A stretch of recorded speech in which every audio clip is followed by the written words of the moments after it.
Hi, I'm Kamal Fisher, and we are at the 14th edition of the LD Micro Conference here in Bel Air. With me is CEO of Evofem Biosciences, Inc., with the ticker EVFM. Saundra Pelletier, welcome. Thank you. Thank you so much for being here. Super exciting stuff happening with Evofem and your new product. Yes. Please tell us more, give us an overview, and just orient us to what Evofem is all about. Perfect. So Evofem Biosciences is really about innovation in women's healthcare. And there has not been a lot of innovation, particularly in the category of contraception. So think about this. The first birth control pill was launched in 1960, and since that time, the category has been dominated by hormones. Women are asked to take a synthetic hormone every day, of every week, of every month. Women don't have sex every day.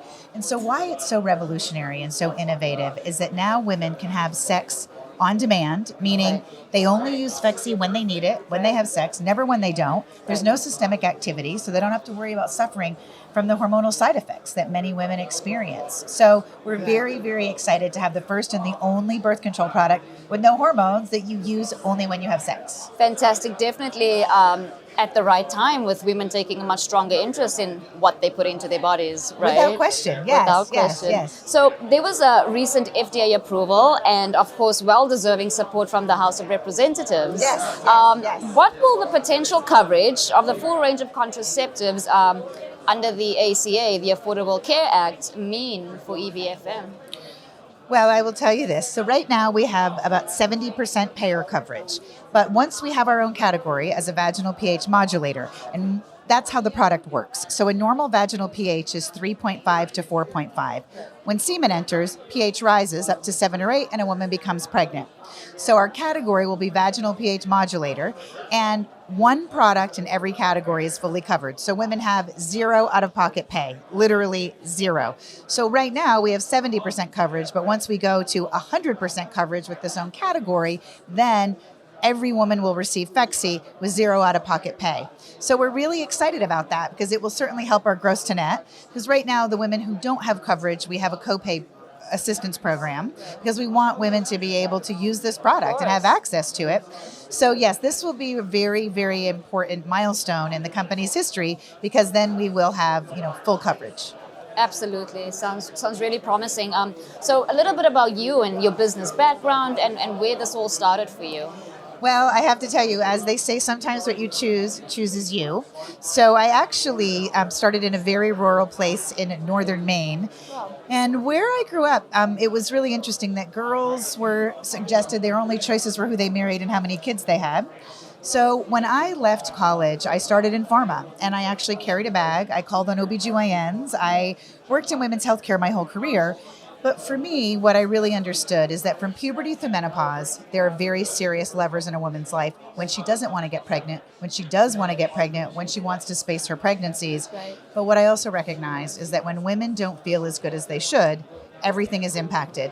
Right. And the side effects from hormones are real. I mean, weight gain and headaches and bloating, and there's overt and covert side effects, right? Sometimes women say, I cried for no reason. I just didn't feel like myself. I was put on an antidepressant. I was put on an anti-anxiety product. And then when somebody realized it was my birth control and I got off of it, I felt normal again.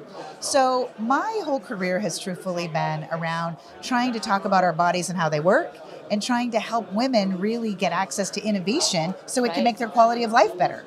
100%. I've got a personal story myself. When I saw this product, I thought, oh my God.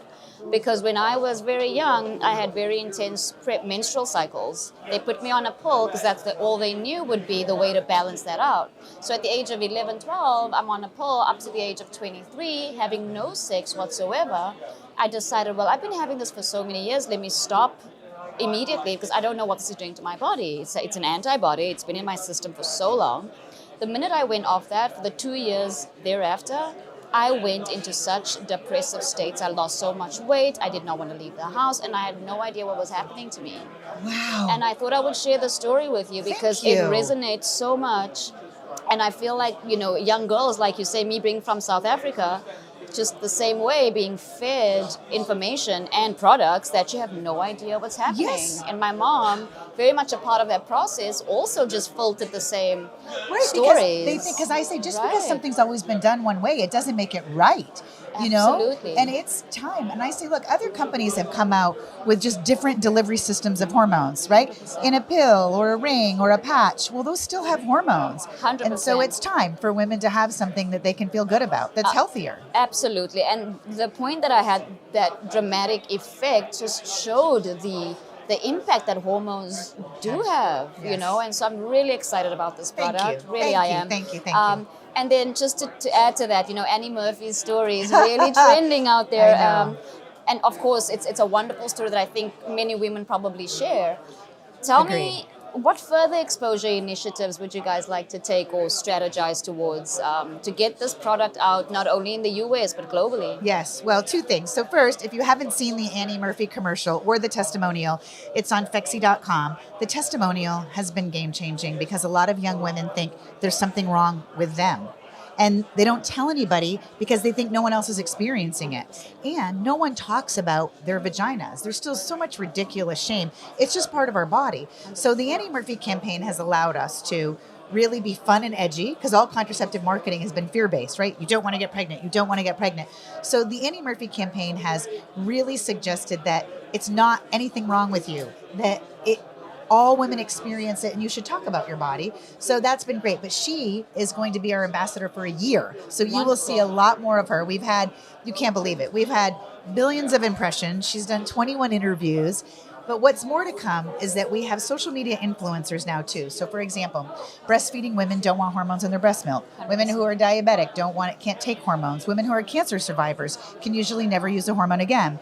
So we're really starting to lean into social media to suggest to women that this is for every woman who no longer wants to use hormonal birth control, and to also suggest to women that sex on demand for women is so important. Men have had condoms forever. They can go out with a condom in their pocket, protect from getting a woman pregnant, protect themselves from getting a sexually transmitted infection. Now women are empowered with that same opportunity. So we're going to continue to reach out in social media. We're going to continue to build our base of users. And then we are going to actually add to our label the prevention of chlamydia and gonorrhea once we finish our phase 3 clinical study, which is going to be so exciting because both of those are very, very big unmet needs in the U.S. market. 100%, and all in aid of feminine health, and I think that's so imperative. Yes. Wonderful. You know, a lot of excitement coming, but what are the biggest challenges facing you in this, you know, embarking on this journey? Yeah, well, I would say this, is that when you try to do something new and different that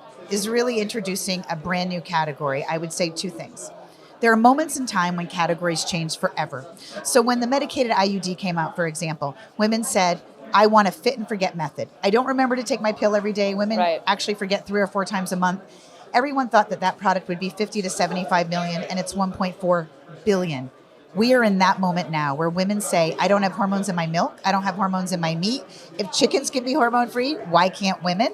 And so I believe that we are about to change a category. But with that, it comes really trying to get more investors to really want to lean into the fact that half our population are women. Their daughters, their wives, their sisters shouldn't have to take a hormone. So our biggest challenge is long-term healthcare investors who really want to believe in the story and want to support us for the long game, so to speak, because it requires continued investment in direct-to-consumer advertising to make sure we spread the word to women. So that's the biggest challenge, is getting the right investor capital. But outside of that, frankly, when women hear about this product, they get it intuitively. When OBGYNs hear about it, they get it intuitively, which is pretty refreshing and amazing. We're not pushing the rock uphill with women or doctors, which is great. It is great. And I think just getting the story out there, which women are great at doing, and filtering through to the necessary ears, I think you'll do exceptionally well. Thank you. So, you know, you mentioned and touched on investors and the challenges facing, you know, you guys in terms of getting the right ones. But for existing investors, what would you like them to take away from this? And, you know, what kind of strategies are in place for growth, you know, at this point, and, you know, to retain what we have, what would you like to say to that? So I would like to say a few things that we should be measured by. So one, we are looking at ex-US license opportunities. So to answer your previous question is there are a lot of companies that see the value in this product, both for non-hormonal contraception, but also once we add the prevention of chlamydia and gonorrhea. So we will get upfront payments and royalties and milestones. So we'll be able to bring in non-dilutive capital with ex-US license deals.